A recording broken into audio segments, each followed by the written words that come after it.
All right, so I just did the weirdest smile of my life for the thumbnail of this video. I apologize ahead of time. So this is your lab introduction video.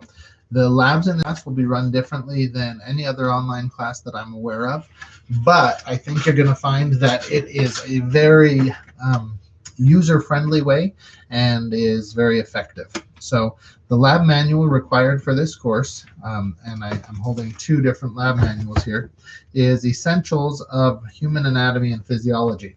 Now, please note that online, on our bookstore information list and on eac.edu, it currently lists the 6th edition as the required textbook.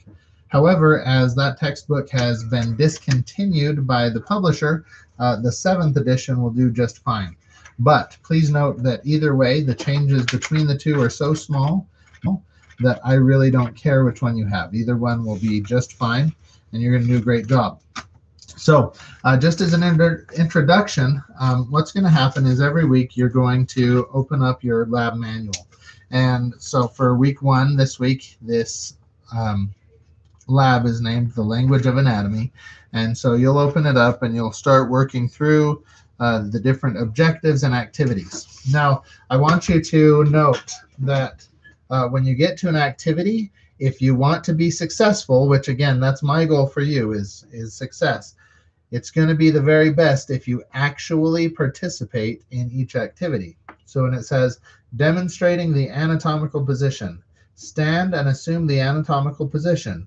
Notice that it is not particularly comfortable because you must hold your hands unnaturally forward instead of allowing them to hang partially cupped toward your thighs.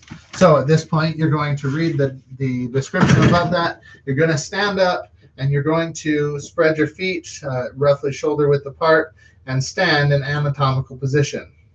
Right? And this will be our point of reference for every description of the body that we do from here on out throughout the semester, and anytime you're describing anatomy throughout your life. But please really actually do all of the activities. You'll find that you'll be the most successful if you do. So you'll read through all of the lab. You'll look at the charts and diagrams.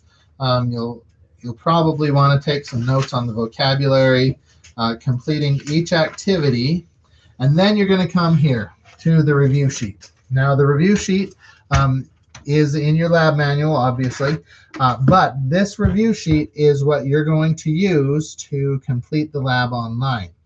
The way the labs are set up online so that I can give you points for doing the lab is it's set up like a test. So you're going to go in and it'll say lab review exercise 1.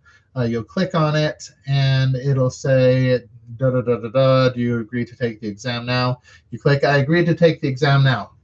Then when you go in, you'll have these different numbers. 1, 2, 3, 4, 5, 6, 7, 8 are all part of number 1. So it'll have 1.1, 1.2, 1.3, 1.4, 1.5, 1.6, 1.7, and 1.8. And you'll put your answers to these questions into WebStudy. Now note that you have to have your book open in front of you. I purposely did not put the questions into WebStudy, just spaces for the answers. So if you don't have your book open and if you're not actually in the book participating, it's going to be very, very difficult for you to just randomly guess what the right answers are. So on this particular exercise, there are just 2 pages of review. And after you've done those, that's all of your lab for the week. Some weeks there will be longer labs, and some weeks they'll be very, very short. But every week you can plan on having one of the exams labeled as a lab, and that's actually your lab activity for the week. But please, please, please make sure that you have, again, it doesn't matter which edition, 6th or 7th, but Essentials of Anatomy and Physiology by Elaine Marieb. Okay, is the required book for the lab. And again, if you have any questions, please don't ever hesitate to contact me. You guys are awesome.